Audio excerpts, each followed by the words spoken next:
Everyone, this is Dilshi Akhtar, chemistry faculty of IIT NEET at Saint Xavier school. आज हम पढ़ेंगे IUPAC name of coordination compound. ठीक है, coordination compound है कुछ, उसके आईयूपीएसी नेम हम देखते हैं किस तरीके से निकालते हैं। ओके, चलिए स्टार्ट करते हैं।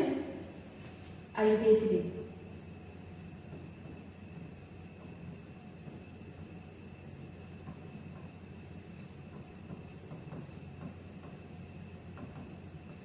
Coordination compound.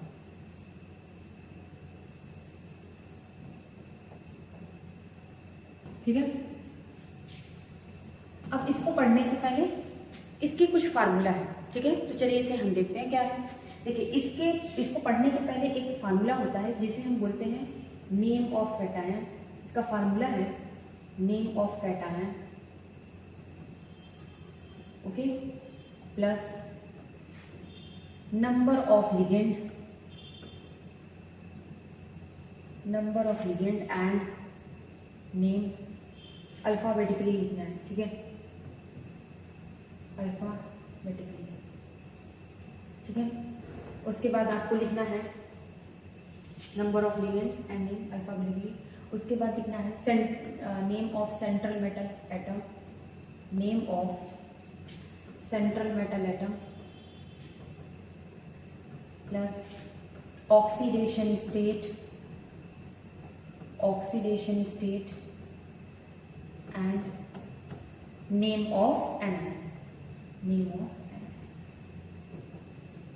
ठीक है, तो ये इसका है फॉर्मूला। ठीक है, इसके अकॉर्डिंग हम क्या करते हैं, आईयूपीएसी नेम हम कुछ कोऑर्डिनेशन कंपाउंड के निकालेंगे। सबसे पहले क्या करते हैं, नेम ऑफ कैटायन, उसके बाद नंबर ऑफ लिगेंड जितने हैं, जैसे 6 है तो हेक्सा हो गया। ठीक है, तो ये सब 4 है तो टेट्रा हो गया, मतलब इस तरीके से। और उसके नेम, उस लिगेंड के नेम क्या है, अल्फाबेटिकली ऑर्डर से लिखेंगे। जैसे एमाइन है और एक्वा, तो प्रायोरिटी हम पहले एमाइन को देंगे, उसके बाद एक्वा। दोनों हालांकि ए से आते हैं, उसके बाद हमको लेटर से लिखना पड़ता है। ठीक है, जैसे मान लेते हैं आपका आ गया साइनाइड आ गया एंड एमाइन आ गया, तो एमाइन को प्रायोरिटी देंगे, साइनाइड को बाद। ठीक है, इस तरीके से होता है। तो फिर name of central metal atom, जो सेंट्रल मेटल का एटम का नेम है उसका नेम लिखेंगे। उसके बाद ऑक्सीडेशन स्टेट निकालना आप समझ गए हैं, और नेम ऑफ एनायन, उसके बाद एनायन के हम नेम लिखेंगे। जैसे हम मान लेते हैं कोई भी कंपाउंड है, हम मान लेते हैं यहाँ पे जैसे ये। ठीक है, यहाँ पे जो रहता है हम यहाँ पे बोलते हैं कि कैटायन के नेम लिखना है। यहाँ पे जो आगे कोई भी चीज रहता है वहाँ पे नेम ऑफ कैटायन। ये आपका सेंट्रल मेटल एटम हो गया, ये आपका लिगेंड हो गया, और यहाँ पे जो भी चीजें रहती है वो एनायन। ठीक है, तो इस तरीके से हम करेंगे। तो चलिए स्टार्ट करते हैं। और इसके पहले ये जानना पड़ेगा, जैसे कोई भी कंपाउंड है। ठीक है, अगर कोई भी कंपाउंड के अंदर जो भी सेंट्रल मेटल एटम है, जो भी लिगेंड है या जो भी चीजें, अगर उस कोऑर्डिनेशन स्फीयर के अंदर अगर नेगेटिव चार्ज लगा हुआ है, ठीक है, नेगेटिव चार्ज है, तो हम वहां पे क्या करते हैं, 8 लगाते हैं। ठीक है, और अगर पॉजिटिव है या न्यूट्रल है तब हम क्या करेंगे, कुछ नहीं चेंज करेंगे, मतलब वो क्या रहेगा, सेम रहेगा। और अगर नेगेटिव चार्ज आता है सेंट्रल मेटल एटम पे, तो हम क्या करेंगे, वहां पे F ऐड करेंगे। तो चलिए कुछ एग्जांपल हम देखते हैं इसके हिसाब से। चलिए, जैसे आपका ये दिया है सोडियम। ठीक है, ये आपका एक कंपाउंड है, तो इसका हम चलिए आईयूपीएसी में क्लियर करते हैं। यहाँ पे देखिए हम क्या लिखेंगे, सबसे पहले हमने क्या किया, ये डिपेंड नहीं करता, ये 4 रहे तो इसका कुछ नहीं है, ये 5, 6, 7, 8 रह सकता है, बस इसका जनरली नेम लिखना है, कॉमन नेम। ठीक है, क्या है इसका नेम, सोडियम। ठीक है, सोडियम। उसके बाद क्या है, लिगेंड, नंबर ऑफ लिगेंड कितने हैं, 6 है, तो क्या बोलेंगे इसको, हेक्सा। साइनाइड का न्यूट्रल लिगेंड है, क्या हो जाता है, ओ, साइनो। ठीक है, हेक्सा साइनो।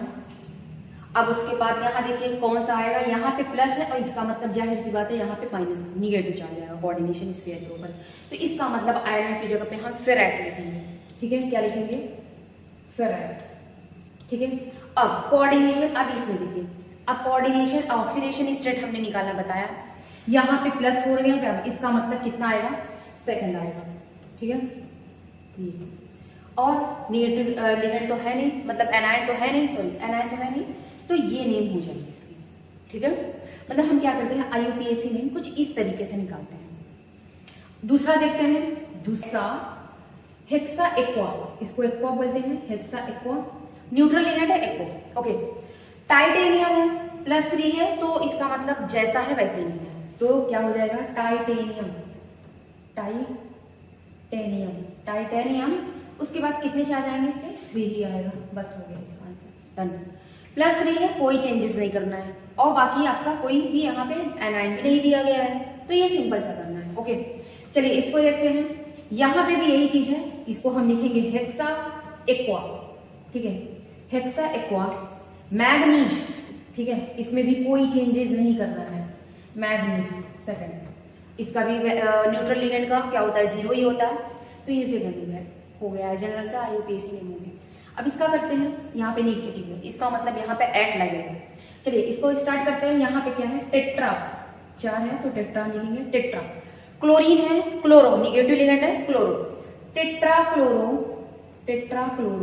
निकल है। उसके बाद यहाँ पे हम क्या लगाएंगे, निकेट, ठीक है, निकेट। उसके बाद सेकंड आएगा, और यहाँ पे आयन, ठीक है, यहाँ पे आयन लगाते हैं। जब आयन अगर लगा हुआ है तो यहाँ तो आपको आयन लगाना पड़ेगा, अगर नहीं लगा है तो बात अलग है, लेकिन अगर लगा है तो वहाँ पे हमको आयन लिखना पड़ेगा, ठीक है। तो ये कुछ इस तरीके से हम इसको लिखते हैं, ठीक है। अगर यहाँ पे जैसे यहाँ पे क्या था, इसका फिर से देखते हैं।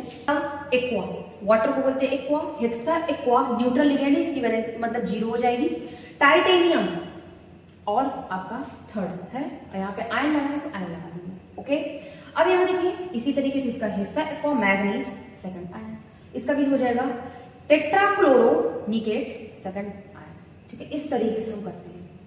चलिए अब हम क्या देखेंगे, अब हम ये देखते हैं कि जैसे मान लेते हैं एथिलीन डायमीन आ गया, ठीक है, और आपका EDTA जिसको बोलते हैं ethylene diamine tetra acetic acid, ये हो गया।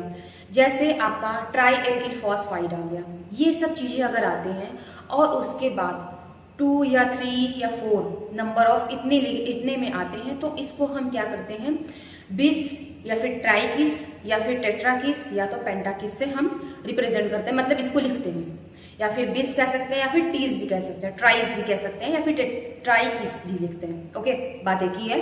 तो हम इसको इस तरीके से क्या करेंगे, राइट करेंगे। तो इसका हम कुछ एग्जाम्पल लेते हैं, जैसे फिर से एक बार सुनिए, जैसे EN एथिलीन डायमीन इसको बोलते हैं, EDTA हो गया ethylene diamine tetra acetic acid हो गया, ट्राई एल्किल फॉस्फाइड हो गया, ये सब चीजें आती हैं। तो वहां पे हम जैसे 2-3 एग्जाम्पल लेके लिख के बताते हैं। चलिए have complex name EN CH3P trialkyl phosphide, इसका नेम है। EDTA मतलब ethylene diamine tetra acetic acid. There number of, इसके जो नंबर है 2 है, 3 है, 4 है, 5 है, इसके भी जैसे आते हैं, जैसे Cl2 रहता है तो 2 रहते हैं यहाँ पे, तो इस तरीके से मान लीजिए जैसे ये, तो इसके जगह पे हमको 20 लगा के तब लगा के एथिलीन डायमीन लिखना है, ठीक है। तो हम यहाँ पे क्या करेंगे, इसके जगह पे, तो यहाँ पे कह रहा है इंडिकेट, इसके परफिक्स मतलब बिस लगाएंगे, ट्राइकिस लगाएंगे, टेट्राकिस एंड पेंटाकिस, इस तरीके से लिखेंगे। तो एग्जांपल चलिए देखते हैं, स्टार्ट करते हैं, ठीक है। यहाँ देखिए क्या लिखेंगे इसको, हम यहाँ पे लिखेंगे, यहाँ पे 3 है, तो हम यहाँ पे लिखेंगे ट्राइस, ठीक है, ट्राइस या ट्राइकिस लिख सकते हैं, ओके। अब यहाँ पे क्या है, एथिलीन डायमीन, यहाँ लिखें एथिलीन डायमीन। उसके बाद क्या है आपका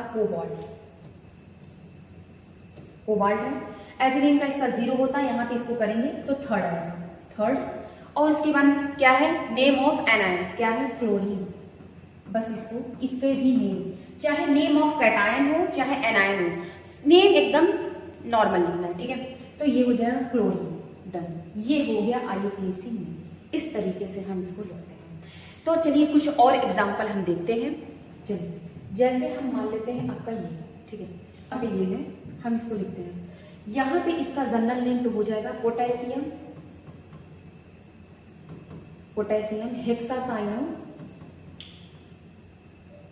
हेक्सासाइनो। यहाँ पे क्या हो जाएगा, इस पे फेरस, और सेकंड आएगा, उसके बाद बस हो गया, डन। अब इस तरीके से इसको हम क्या करेंगे, इसी तरीके से हम क्या लिखेंगे, यहाँ पे